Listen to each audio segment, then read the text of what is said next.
Good morning, good afternoon, good evening, and welcome back to The Mothers, whenever you're listening. I'm Sarah Brown, your host, and today's guest is absolute dynamite. She embodies the premise of this podcast, that how things look on the outside and how they are lived on the inside are often not entirely the same. Bridging this divide matters because I think we've all come to buy into the idea of if you can see it, you can be it. But if we're comparing our insides to everyone else's outsides, we're seeing the wrong it. So how could we ever think we could be it?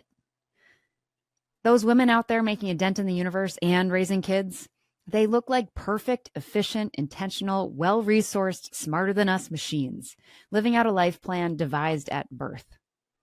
But in practice, they're a lot like us, wanting to make an impact on the world and also wanting to be present for the small moments with friends, family, and kids. Feeling immense gratitude, but also wondering if they're enough or if it's enough. Drawn to climbing those ladders and competing for those trophies, but only if it's in service of work that matters. Trying, failing, learning, trying again, feeling uncomfortable and underqualified, wondering why. And this is all before breakfast. We all exist with some tensions in us, and I think it's worth exploring how these greats of the world have wrestled with them, so we can all feel less like there's something wrong with us when we do, and also get some wrestling tips along the way. And with that metaphor in mind, our guest today, Yvonne Wassenaar, is the ultimate wrestler. Yvonne is a heavily seasoned operator, board member, and founder coach / founder advisor. She started her career in Accenture's Silicon Valley offices in the 90s, and since then has seen tech totally transform itself and our lives, taking on big jobs in what I see as the intimidating, big, hairy problem worlds of cloud and SaaS. That's software as a service with 2 big S's on the ends. She's a 2-time CEO of Puppet and of Airware and was CIO at New Relic. After selling Puppet in 2022, she now splits her time between her board work with world-class companies such as Arista Networks, Forrester, JFrog, and Rubrik, and advising early-stage startups, including Lanai, co-founded by a prior favorite guest of ours, Lexi Reese.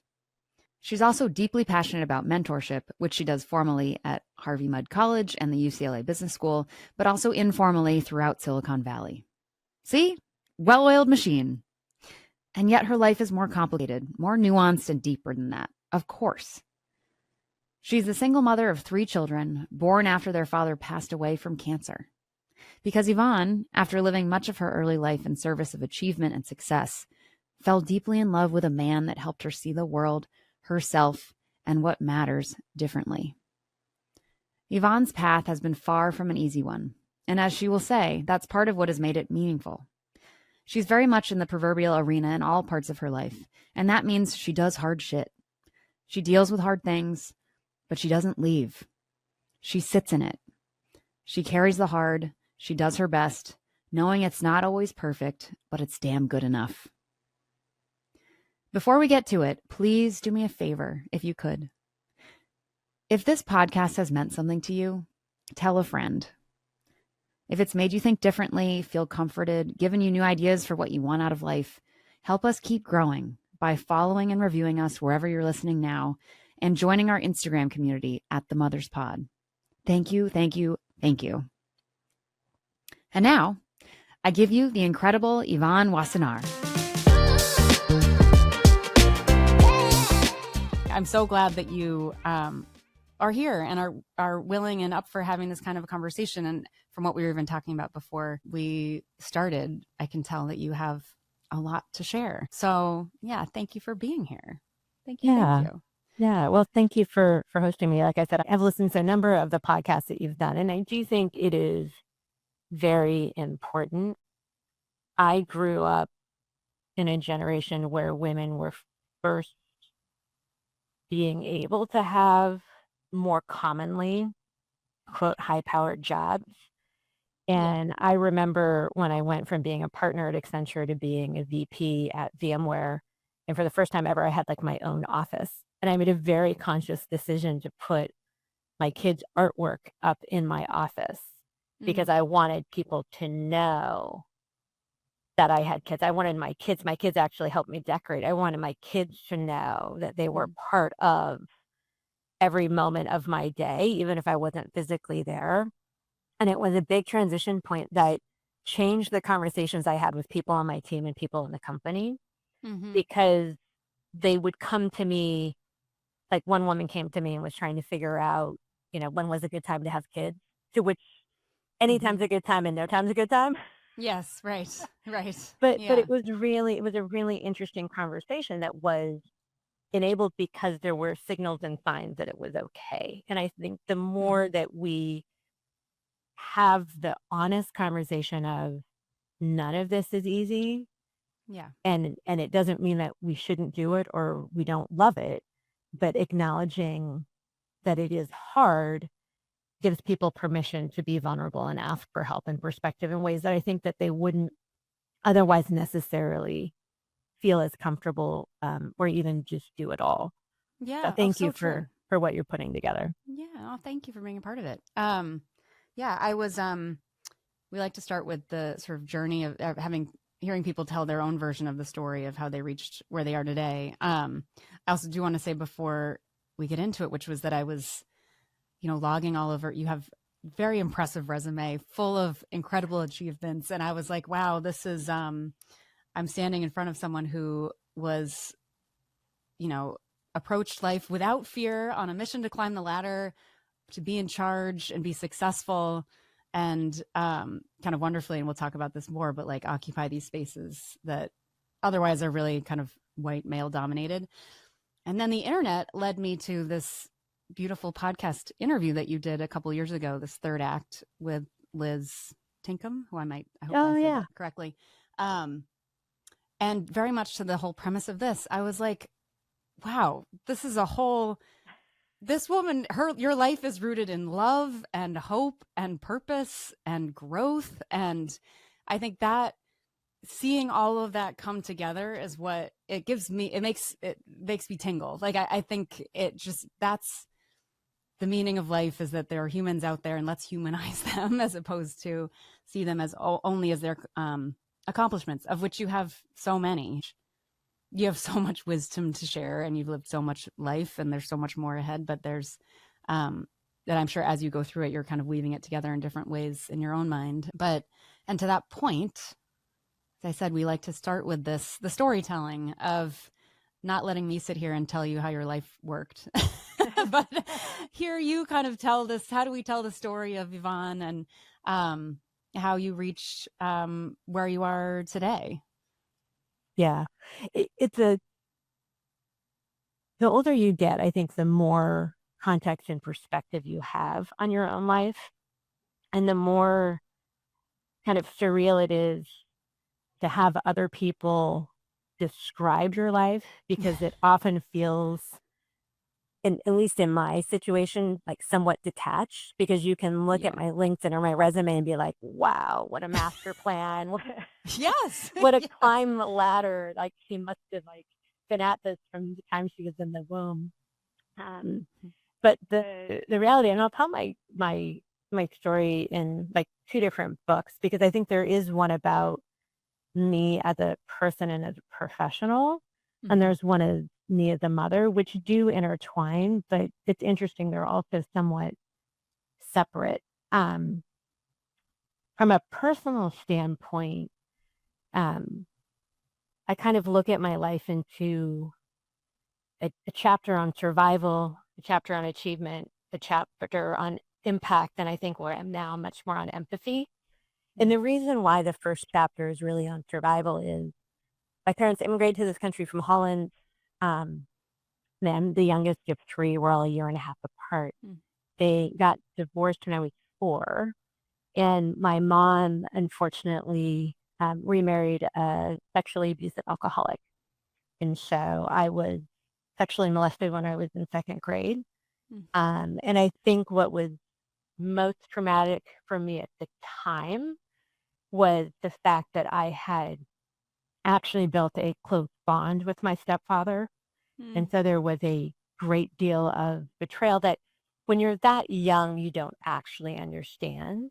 I think the other thing that I've subsequently learned doing a lot of therapy now that I'm in my late 50s is there was also a lot of sadness and guilt around a mother who didn't protect me and who didn't Yeah. take care of me.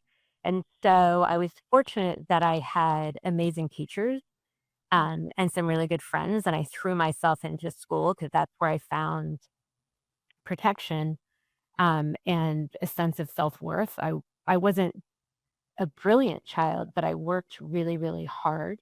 And I graduated high school a year early. So I went off to college at 16. Mm. And I was working from the time I was 12. I used to clean offices and do things with my older sister until I could get a legal job at Sizzler Steak Seafood Salad. Um, and what was interesting is my goal when I went to college was to be able to make $100,000 a year. So I would never have to be dependent on a man the way that my mom was, Mm. because I viewed her as trapped. And when I graduated from college, I got a job at Accenture, and I was a workaholic, and I programmed software, and I just like threw myself into my job, and I went into what I would call the achievement phase of my life, where I really like just wanted to work really hard and wanted to be recognized for that work, because that was my sense of self. Yeah. Um, and it was my sense of safety, because to me, money wasn't about status or being able to buy things. It was this mental model in my head of, if I had money, people couldn't take advantage of me. They couldn't trap me. They couldn't do these things. And so I think the most interesting element was I was working at New Relic, and I had a good male friend, and he said, Yvonne, you're such an accomplished executive. I have these women who are also really accomplished executives, and I don't know why, but I think you should all just get together and talk. And it was this Friday afternoon, and I remember the exact conference room we were in, and it was myself and these three other women, and we're all looking at each other like, not really sure why we're here, Yeah. but Andrew Yeah. thought this is a good idea. Mm-hmm. And one woman starts talking about how her childhood really influenced who she became as a super successful professional, Mm-hmm. and someone to this day I'd still look up to a lot. And her grandmother was the first bank commissioner, and like she came from a very stable, very well-off family with women who were role models of achievement and accomplishment in an era where you never saw that. And I remember sitting there saying, wow, that really resonates with me in a really odd way. Mm. And so because I'm where I am because of what happened in my childhood. So my childhood was nothing like that. Yeah. Yeah. And I kind of went through and I told this story about my stepfather and going away to college and all this stuff. And the woman, Mary Cranston, who's incredible, she just looked at me and she said, oh, she goes, okay, so you're a fear driven person. And I got really mad. I'm like, fear driven? Mm. I'm like, what are you talking about? Did you not hear my story? Like, I Yeah. did this and I accomplished that. And I'm like, and I haven't even told you, like, my fiance passed away of cancer, and I went on and I had 3 kids by myself, all these things.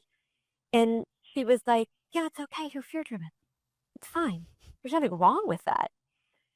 And I remember, like, the conversation moved on, but I remember the next day I was driving as 3 kids in car seats in the back, going to the grocery store. And I'm like, I'm still angry. And I'm like, there's nothing this world can throw at me that I can't handle. And I was like, oh my God, why do I think the world is always throwing things at me? Mm-hmm. And I had a really great executive coach at the time. He was also pseudo therapist, pseudo neurosurgeon, God knows what. I mean, he was a very Mm-hmm. accomplished man, but I ended up talking to him about this conversation, and we talked about the abuse when I was younger, and he really helped me break through that the wiring in my brain, because some of this trauma happened early in my life, and trauma can come from all different aspects.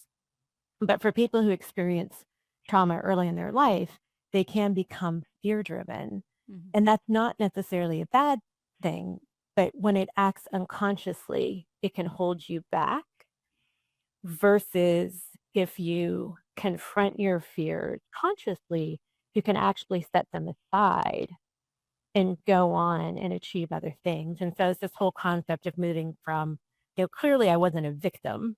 I was a survivor, but you could go from being a survivor to a thriver. And that really changed the whole trajectory of my professional career because I had found comfort in being the supporter of somebody else because that was less risky. And I felt comfortable, kicking all the boxes versus asking for what I really felt I could do. Like I always felt I had to earn things and do things. And, a simple example is when I became CIO, it was kind of funny because my boss had suggested I take this role. I didn't want it. I decided I wanted it. He's like, okay, well, now you have to convince the CFO. And the CFO only wanted to give me a small piece of it. And what was interesting is my old self would have been like, yeah, I'll take a small piece of it and then I'll earn the rest. And and the reason is because he only wanted to give me a small piece, which kind of made me think I only deserved a small piece. And if I pushed back, maybe I wouldn't get anything at all. And I had all these things going on in my head. And by like sitting in a room and acknowledging, okay, why would I think that's okay? And what are the feelings behind that? And acknowledging like the sense of, well, all these things could go wrong. And so maybe I should just take what I can get. And then saying, okay, well, what if nothing could go wrong? Like, what could I do? And, if absolutely nothing could go wrong and everybody said yes to everything I wanted, what could I build? What could I achieve? And I remember going in and talking to the CFO and telling him my vision in the perfect world. And he looked at me and he goes, wow. He goes, I'm not even sure I understood half of what you said, but it sounds really good. I'm like, yeah, I said, I'm super excited about it. He goes, yeah, but to do that, like, you're going to need more than I was planning on giving you. And I'm like, yeah, you would. It's like, oh, okay, well, let me go talk to Philip. And they ended up giving it all to me. But I think if you look at my career, like my career exponentially took off because I learned the skill of being able to go from just surviving to really thriving and believing that maybe not everything in my life was going to be bad and I'd have to deal with it, but like maybe sometimes things would go my way and I could actually manifest that in my life. So if I overlay my motherhood journey on that, I never wanted kids. And it was very grounded in the fact that, well, I love my mother. She lives down the street from me now. We're good now. But I just felt she was not a great mother. And I actually saw a lot of myself in my mom because my mom worked all the time and she was never really around. And here I was working all the time. And I'm like, yeah, I'd be a horrible mother. Like I could never do it all. And I remember like at one point in like my 20s, I'm like, I should just get my tubes tied, like not even risk it. Like I never want kids. And then what was interesting is I did meet the love of my life when I was in my mid 30s. And he was just an absolutely wonderful human being. He was older than I was. And I remember when my parents first met him, um, they were like, hey, we could not have designed somebody more perfect for you. And I would say Kev brought out the best in me and sides of me that I didn't realize I had in myself. And he ended up getting diagnosed with a B-cell lymphoma. And we decided, gosh, even though we'd never really talked about having kids, I think when you're confronted with, a life impact like that, we decided, well, actually, maybe we did want to have kids at some point. Yeah. And so he went to a sperm bank, and it was supposed to be a very treatable cancer. And we kind of decided, because I was in my achievement phase, that he would be the stay-at-home dad if we had kids, because he was a graphic designer and an artist, and he worked from home, and he cooked, and he like was just, had a lot of feminine qualities where I had a lot of masculine qualities. And we just kind of thought that would be a great way to raise kids. So before he started chemo, he went to a sperm bank. And unfortunately, 4 months later, they found a rare and aggressive T-cell lymphoma. And then 2 months later, he passed away. Yeah. And so I was 36, Yeah. and he had 3 surviving brothers, and I wouldn't have had kids just to have kids. And I certainly was too old to, like, get over grieving that loss in my life and meeting somebody else, but I thought I had this opportunity to maybe have our kids. Mm-hmm. So I did go on to have his 3 children. Um, I got pregnant with my oldest right away, and then I tried to get pregnant and I couldn't through IVF, and then I got pregnant and I miscarried at Mm. almost 12 weeks, which was pretty traumatic. Yeah. And I had complications with the miscarriage, and then I'm like, "You know what? Maybe I'm just gonna have an only child, and it's gonna be amazing." Yeah. Yeah. And then I got pregnant with twins. So Mm-hmm. I have 3 kids, um, that are 2.5 years apart, my oldest and then my youngest. So my oldest is turning 20 on, October 31st, so she's a Halloween baby, and my Nice. twins will be, 18 on April 1st. Yeah. And my brother used to joke if I had more kids, I'd probably have triplets on Christmas, but Yeah. didn't. Yeah. Um, but they're beautiful and wonderful children, and I was blessed that I had, an amazing nanny that came into my life when my oldest was Mm-hmm. 6 weeks old. She's still in our lives. She and her Yay. husband are actually the godparents of my kids. They're from El Salvador. Mm-hmm. Julia's 4 months younger than me, but her kids, she has 2 kids who are her daughter was 8 and her son was 5 when my kids were born. But my kids kind of got to grow up in kind of dual lives of the crazy single mom who was trying to do everything, and then my nanny who never finished high school and is like Mother Teresa and just Yeah. oozes love Yeah. and home baked goods. And Oh. um, it was a tear jerking moment when I was helping my oldest with her college essay, and she talked about how her dad had died before she was born, and she grew up in these starkly different worlds. And the reason I cried when I first read it is she talked about how in my nanny's house it always smelled of fresh baked goods and Mm. laughter and games. And at home, her mom worked a lot, and she had to help out with the twins, and she wrote her own notes, when she was Mm. absent from school. And it was pretty heartbreaking to Mm. not have been that mother that I think we see in the story books. Mm-hmm. Mm-hmm. But the nice thing at the end, it did have a good ending where Yeah. she realized that she learned a lot from both of us. Yeah. Yes, of Um, course. and I would say it's um, what's been helpful as I've gotten older and into this last chapter of empathy, which I think really integrates these 2 parts of my life, is I've done, I don't know, I'd want to say coming up on 2 years of pretty intensive therapy, Mm. um, really recognizing and being able to accept that my mom was not a great mother, and yet she was a good enough mother.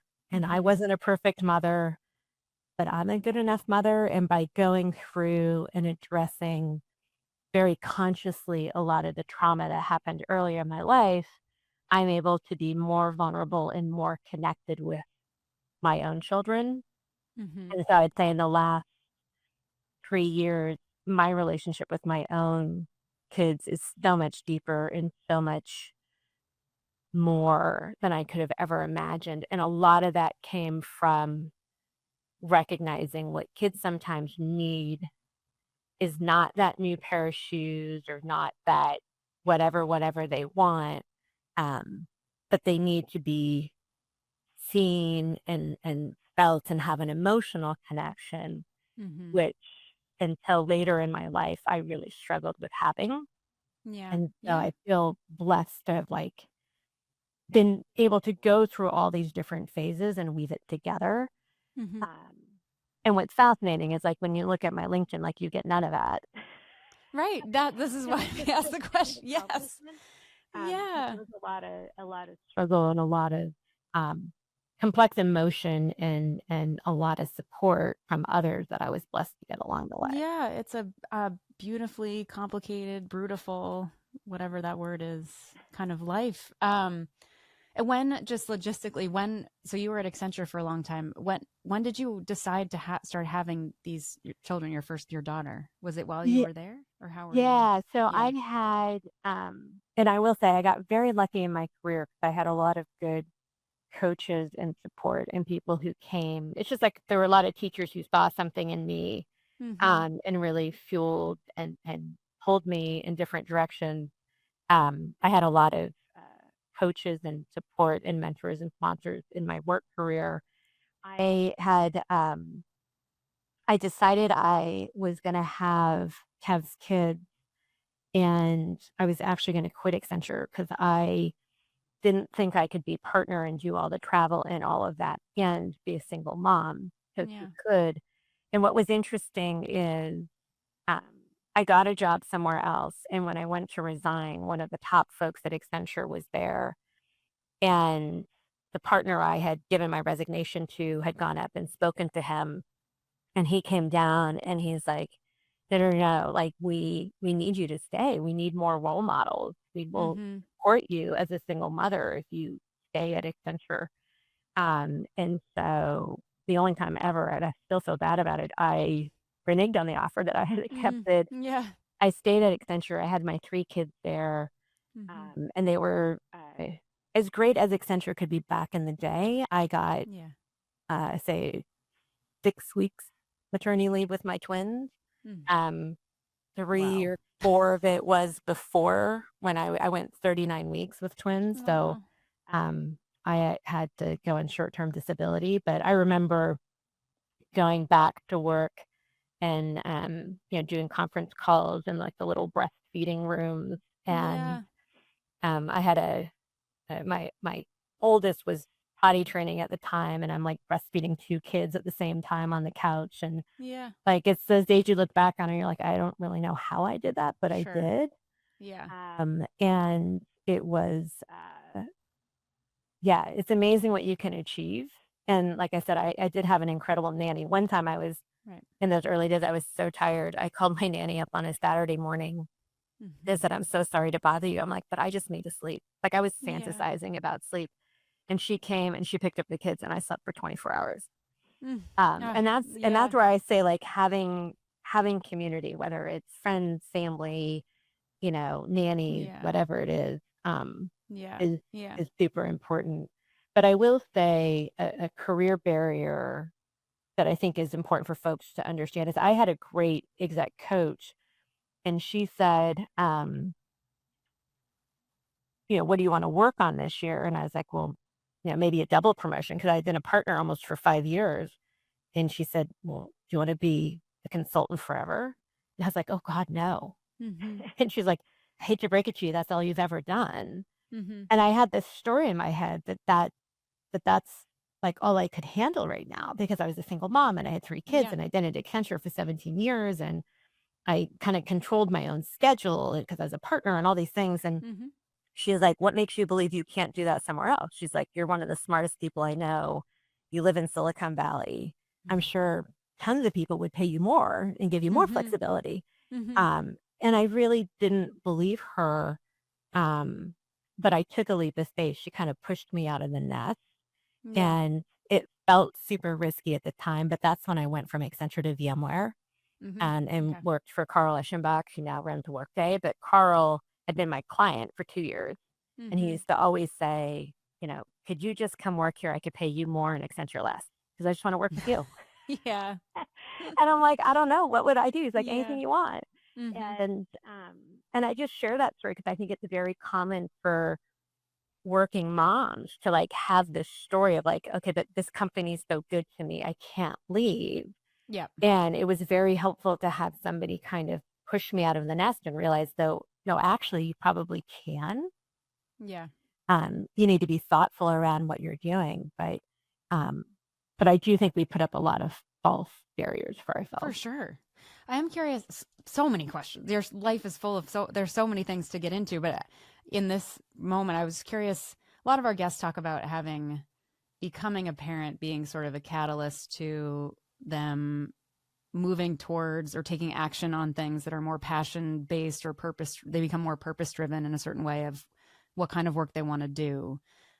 Or they're like, I always said I was going to be a risk, or I want to role model a certain way of that a woman could be so that my kids can see that.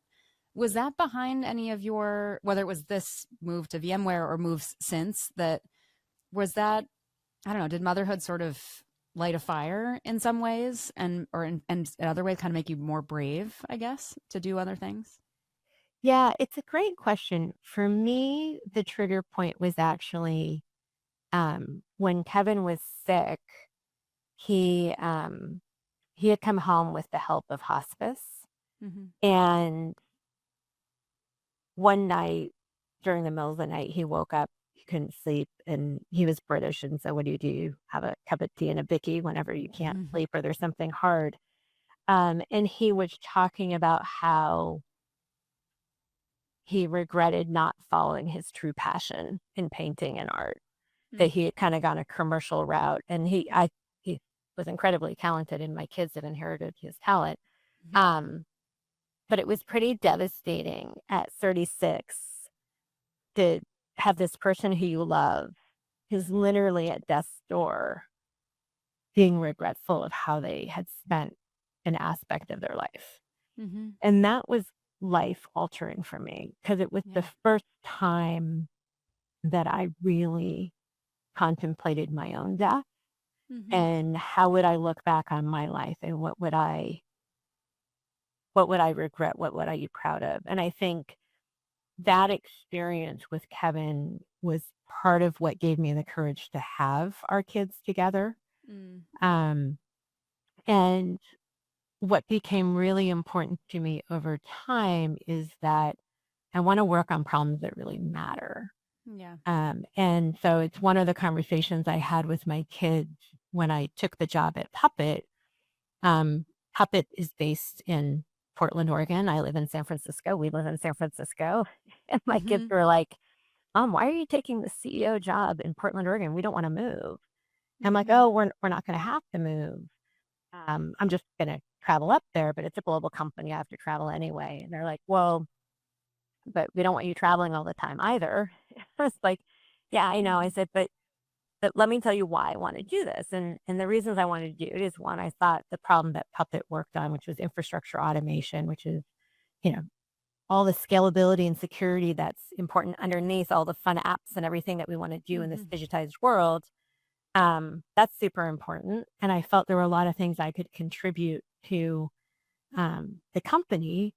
And the final thing is that I thought it was really important. There aren't a lot of women who get invited to be CEOs, and certainly not in hard tech companies. And I wanted to be able to make that difference. Yeah.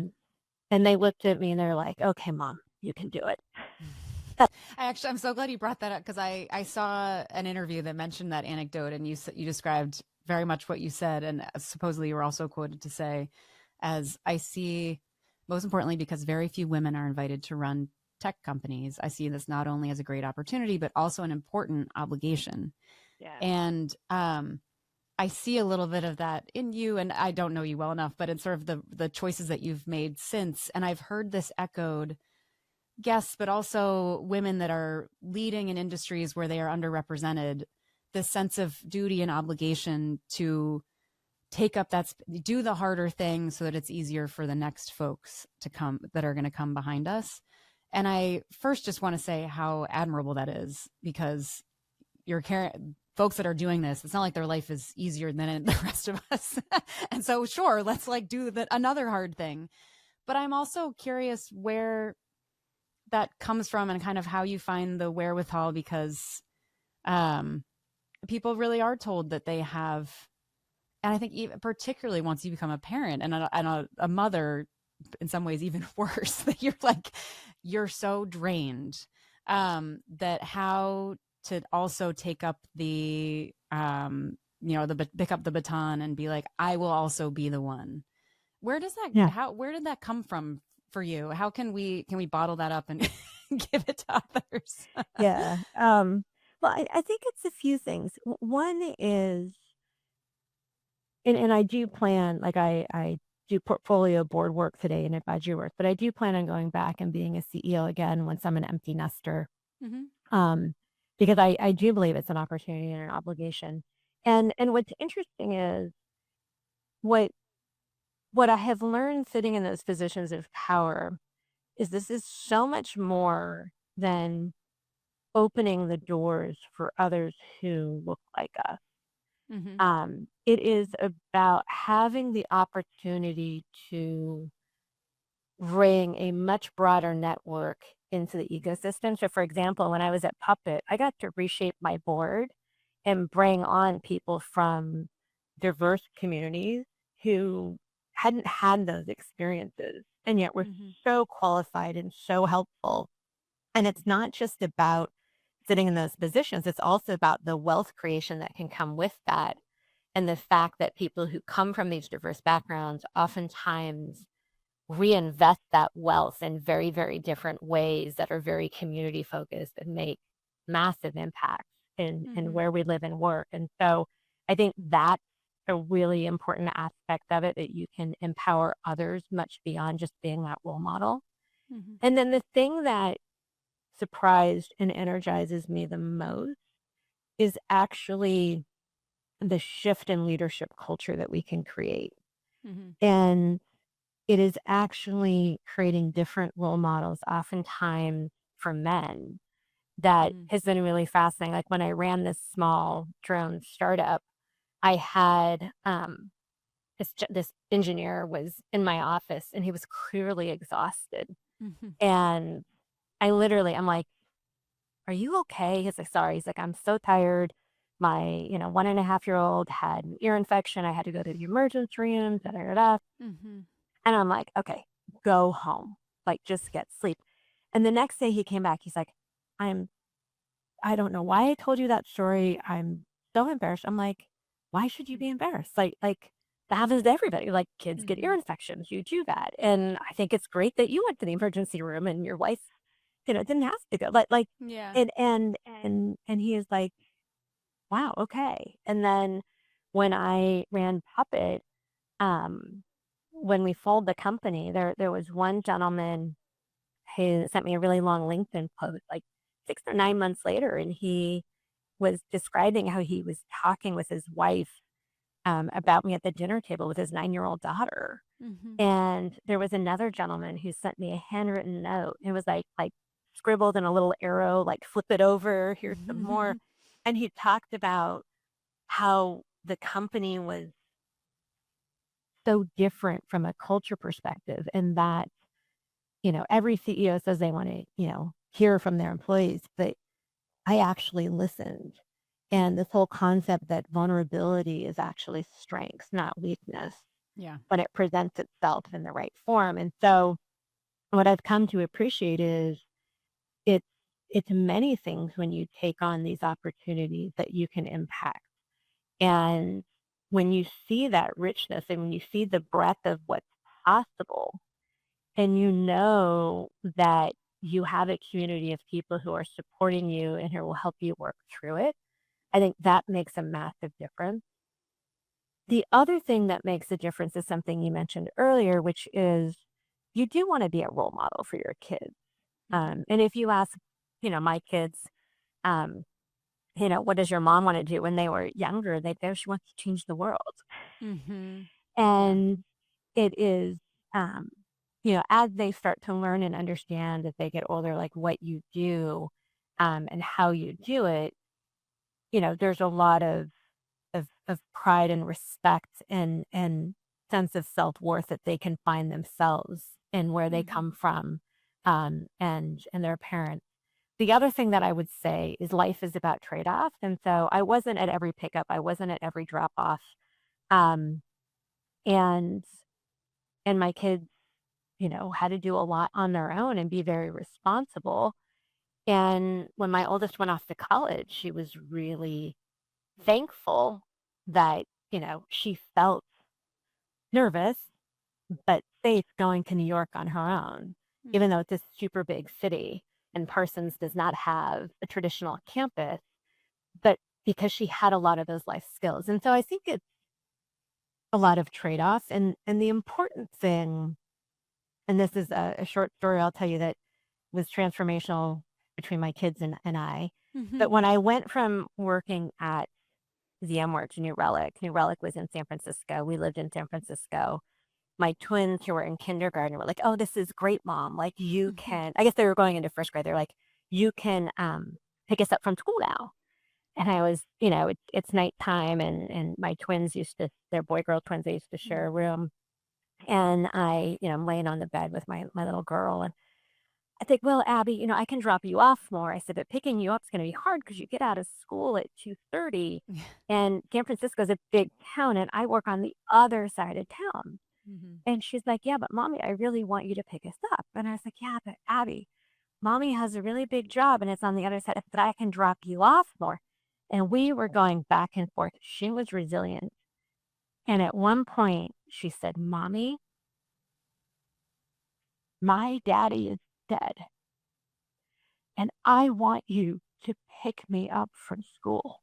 And I get teary-eyed now. And I was, but like you're just in this mode. I'm like, yeah, but Abby, Mommy has a big job and I work on the other side of town.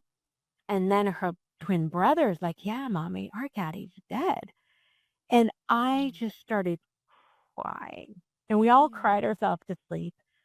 And the next morning, I was like, what kind of messed up mother am I? Of course, I can pick my kids up from school. And my little girl woke up and she's like, Mommy, I am so sorry. I didn't mean to make you cry. She's like, you don't have to pick us up. It's okay. And I said, you know what, Abby? I said, you're right. I said, I should be able to pick you up. I said, I probably can't do it every day. But what if I pick you up on Friday? Yeah. And you know what I found is I could leave Fridays at 2:00 and take the train and pick her up at 2:30 with her brother and bring him home and then work from home once we were here. And I learned part of why she wanted me to pick them up is because she wanted me to know the mom of her friends so she could do play dates. Oh, yeah. And she wanted her friends to see that she had a mommy. Because a lot of the other kids, the moms were picking them up. And I tell that story because it is not easy being a working parent, but I do think sometimes we create expectations of ourselves in the workplace that are expectations that maybe we're the only ones setting for ourselves. And maybe we can be more creative in trying to find more balance. Well, I love too that your answer wasn't, okay, I need to figure out how to do this every day. You were like, what if I could do it one day, and how much that really matters. And then I also think lots of therapy must be happening or have been happening, but there's so much, you're so good at sharing the hard and sharing the sadness and then sticking it out and being there through the process. Cause it's not, life is going to be hard, as you've personally, unfortunately experienced, like hard things will happen. And the process of going through that with other people, even if they're having the hardness too, is such a profound, a lot of people in a certain way, like don't get that as we protect everyone so much. And I really do. I mean, Inside Out was right, but they say that sadness lets the joy in.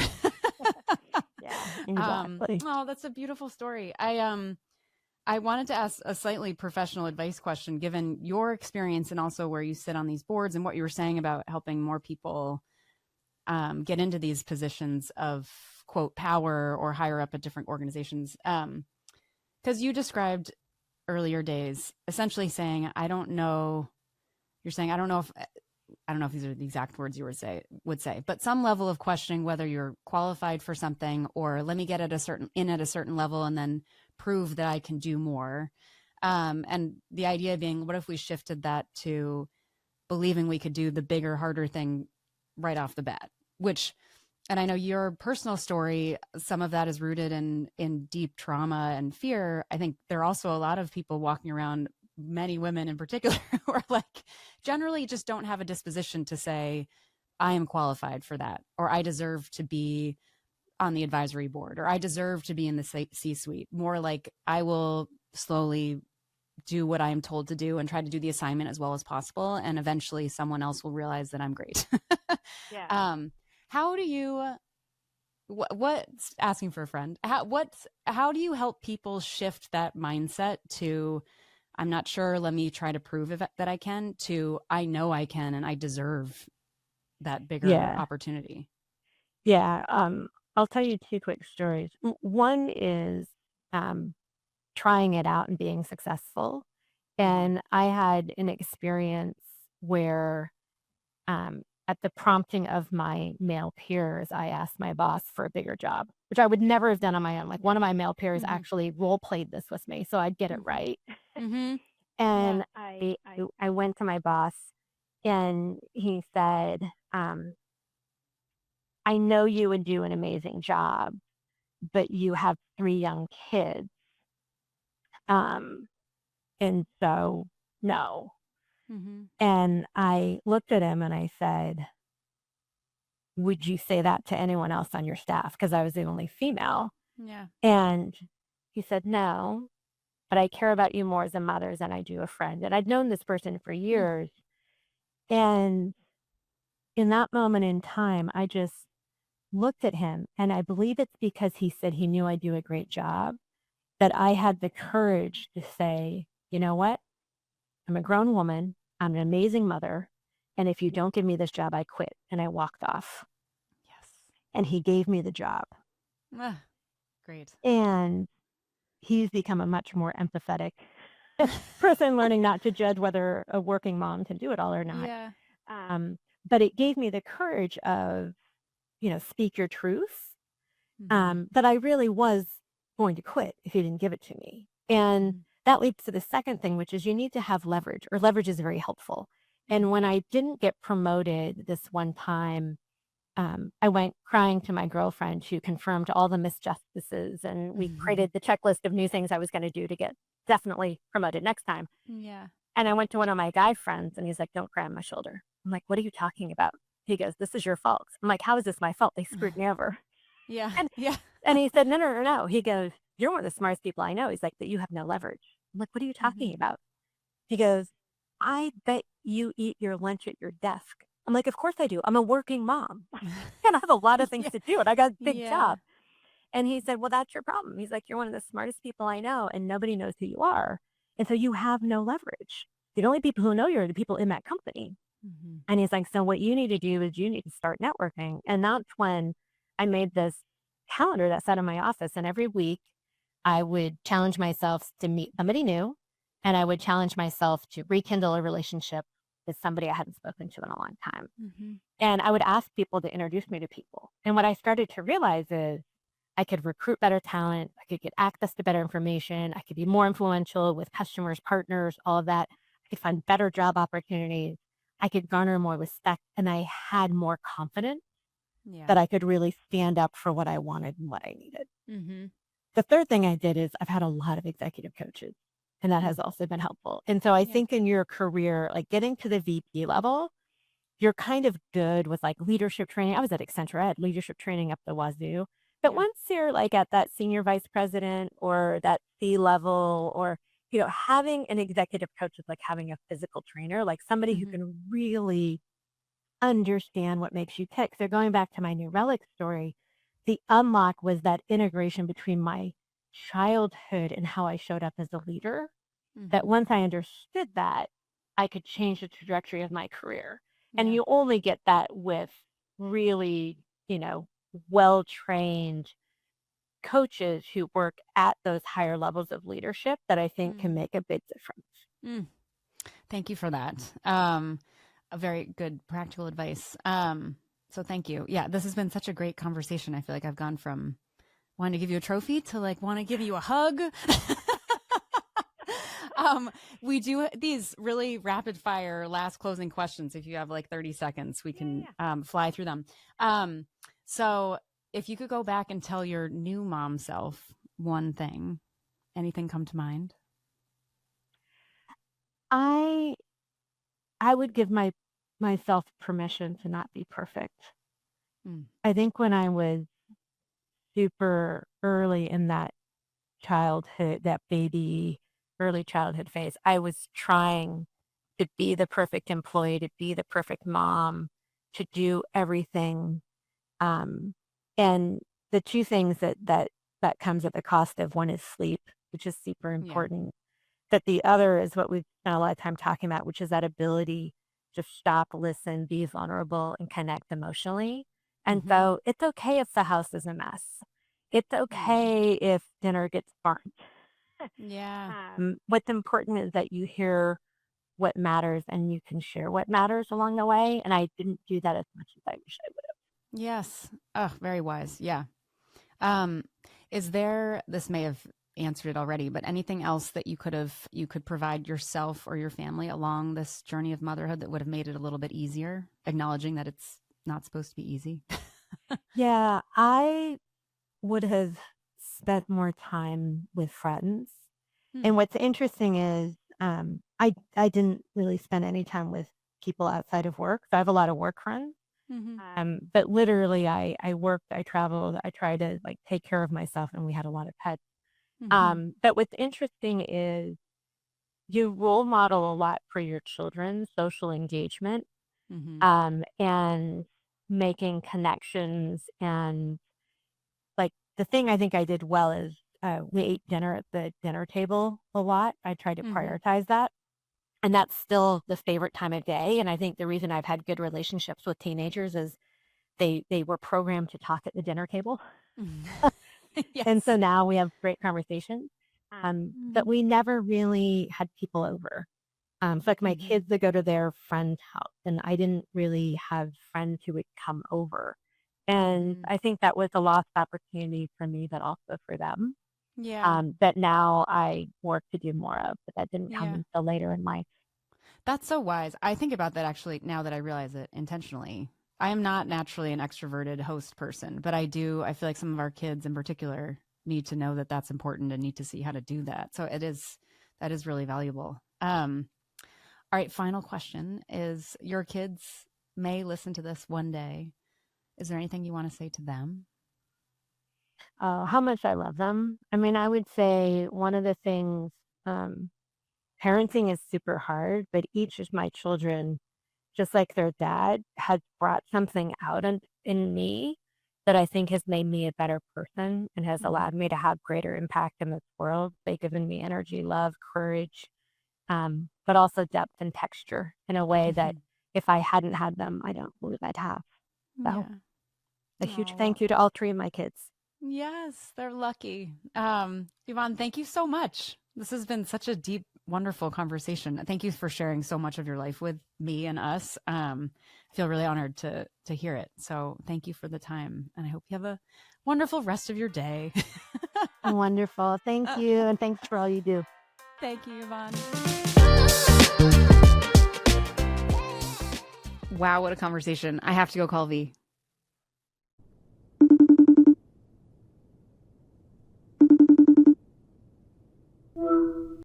Hi, how are you?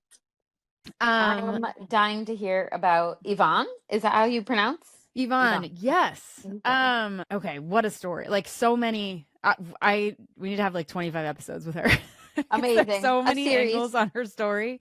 Okay. Um, but I think the big like headline is like if you look at her resume, and she said this too, and it's just like builds the whole premise of why I love doing this podcast and sharing these stories of our integrated lives is if you look at her, basically all the internet will tell you about her is incredibly qualified track record of like C-level leadership of like hard tech companies. Like these are sort of like Sure.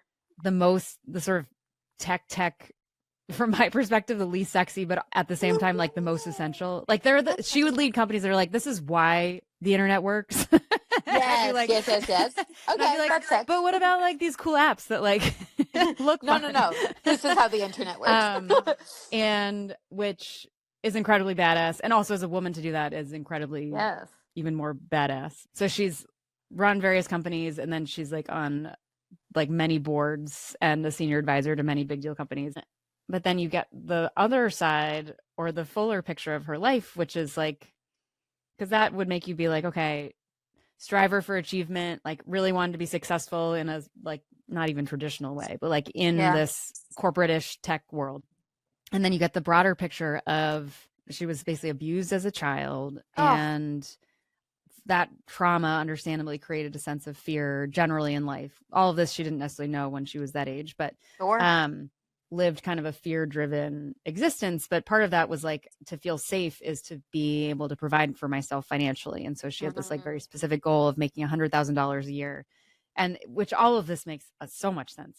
And kind of was in this very achieving mindset. Then eventually started to like sort of confront why, and got into trying to understand like this fear-drivenness, which someone told her, like, you have a fear-driven life. And she was like, what do you mean? I'm like, no, I don't. I'm not afraid. I'm a survivor. But of course, the thing that we resist the most is often the thing that might be the most true. So anyway, so lots of therapy. And then fast forward, she's still in like Silicon Valley, California. And she meets this guy, Kev, who I assume full name is Kevin. She's 30 something. He's, I think, a couple of years, he's somewhat older. And she falls like deeply in love, and he is loving, affirming, like validating, like just gives her all of the sense of maybe emotional safety that was really what she was craving. And then, and even actually preceding this, she said that she was like, I never even knew if I wanted to have kids. Actually, she explicitly was like, I didn't want to have children.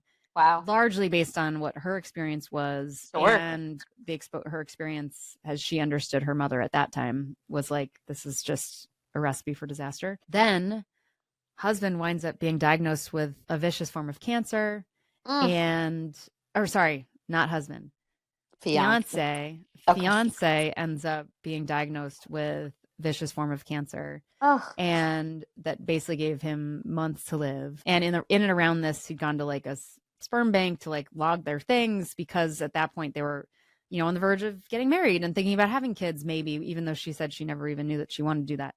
And she said, and you would get this so much, V, which is like confronting death obviously like makes you, and his as well as her own sense of like mortality makes you think about things and 100% think about them differently. Yes. And so she beautifully, like metaphorically, literally held him through the end of his life. And in that process, many things happened, but one things that she shared were this, the idea of her having children with his DNA, after his passing. And then the other one being like hearing him reflect on his professional life and saying that he wished he'd followed his passions more, as opposed to kind of like doing the thing that he felt like he should be doing. And so anyways, that was like understandably a major inflection point for Yvonne, and thinking about what she wanted out of life and how she was going to do it all. And then did decide to have kids. She ultimately had 3 kids, a girl and then boy-girl twins, through IVF. And all of this made possible by an amazing nanny named Julia. Julia, who played the role. She was even saying how when she was thinking about having kids with Kevin was saying that he would take sort of like the primary parent role. Wow. Yeah. And it sounded like this wonderful Julia had she said these words, not me, but sort of, if in some just generalized way, Yvonne sort of took on a more sort of masculine role in life, that Julia had sort of these classically feminine, like homemaker things of like she said her daughter, this made all of us tear up, but she was saying her oldest in some college application essay or something was the experience of different homes, of Julia's home versus her home, and how Julia's home, it always smelled like cookies and like warmth and stuff, and that was something that she didn't get to experience as much with her own mother, which then raised all sorts of other conversations and questions about how do you, I don't know, the idea of being a good enough mother versus like a perfect mother, and role modeling of being a working mom who like still finds a way to do all of these things, and a sense of obligation that she feels to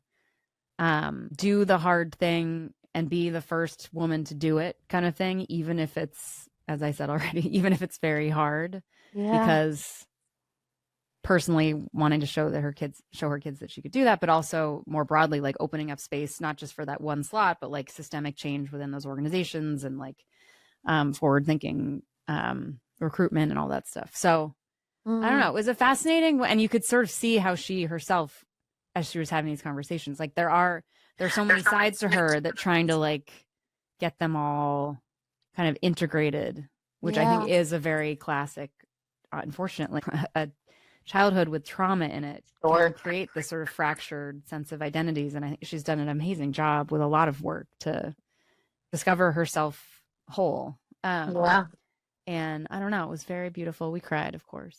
I just teared up. I'm like sitting here breastfeeding. I'm like, I don't know, even just hearing you tell her story, there's so many points in her life where it's so easy to just be like, I'm a victim and life is too hard and I just don't have it in me to keep doing these things. Yeah. And like choosing to, first of all, just keep going and continuing to like follow, like to live. And then not just live, but also seemingly like thrive and be so successful in so many ways.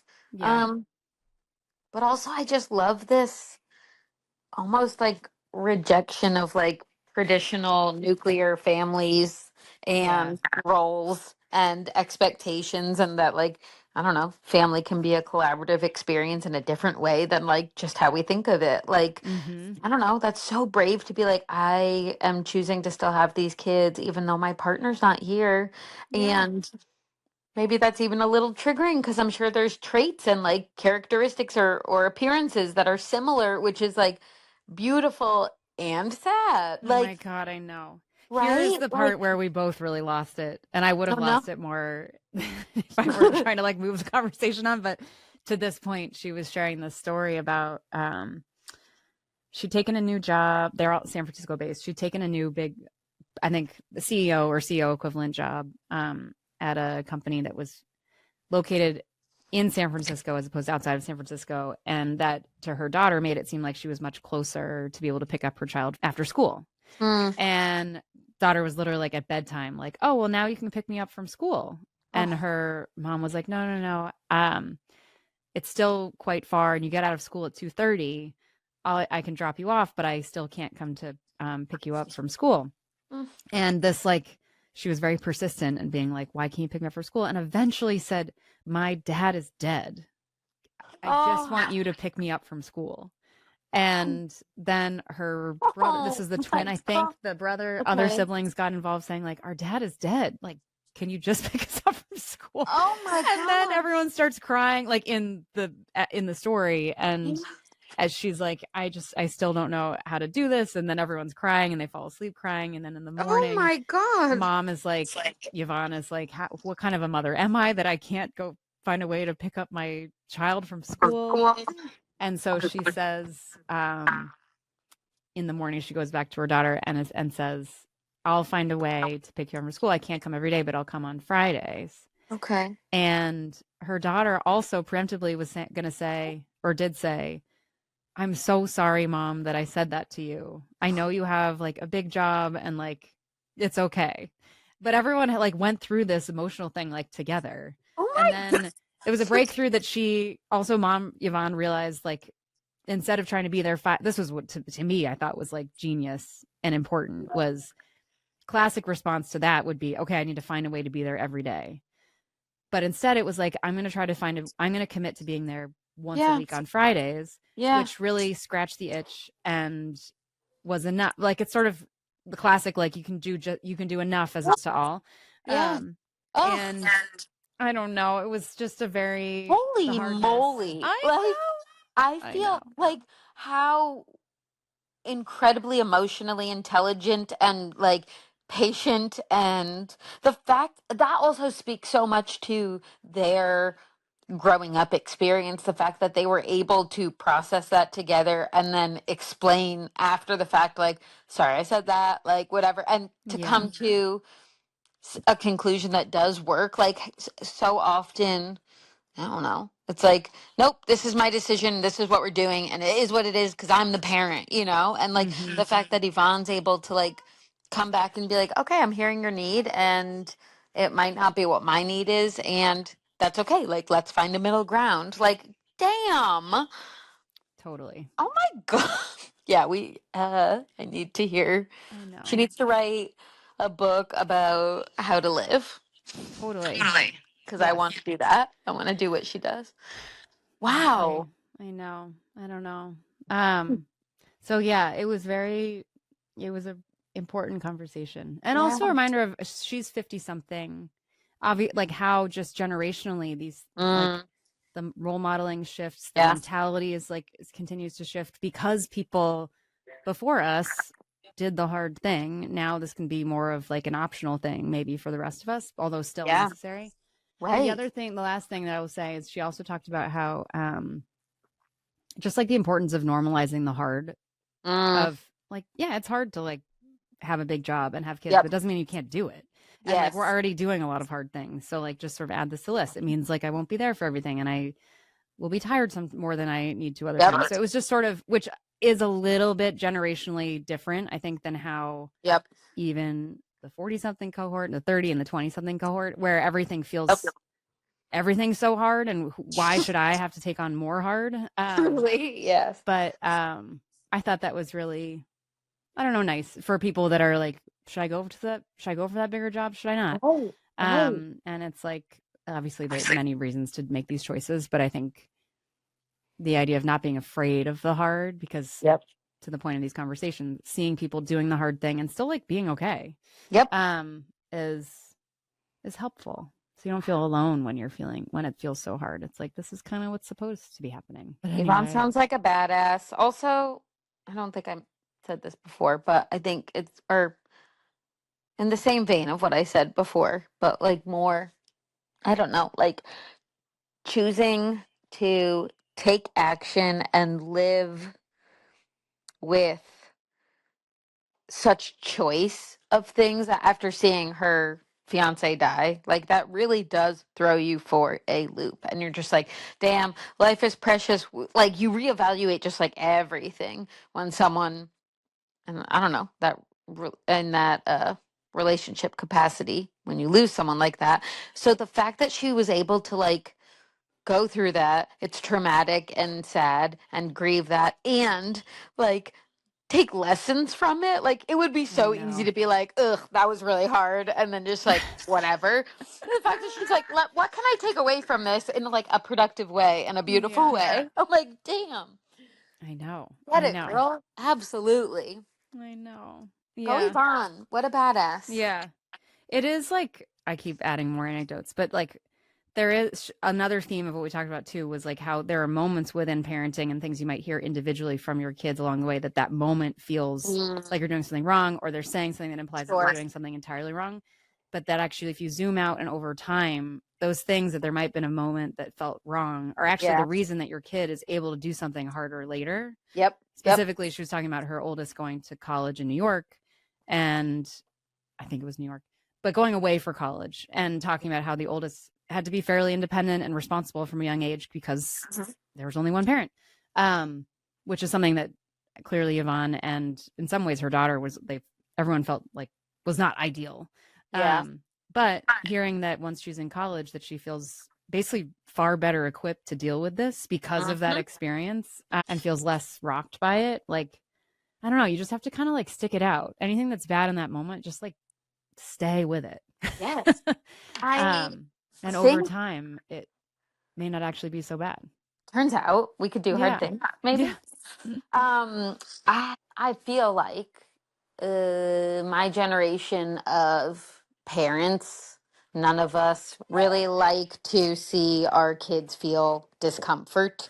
And it's just like, ooh, don't do that. Like, you're feeling sad, let me coddle you, whatever. And that's definitely not how I was raised, and how I hope and think that I tried to not parent that way. But like, this is a prime example of like, it works to feel like in discomfort and frustration and challenges, like you become stronger and you learn. And like, you can't learn just by being told something. You have to experience it, because you have to know how that feels. And like, what does it feel like to fail? Or what does it feel like to be lonely and by yourself, or have to figure something out on your own? Like, that is so important, and it's arguably the harder way to parent because it's hard to watch. Totally. But like ultimately, clearly was the right move.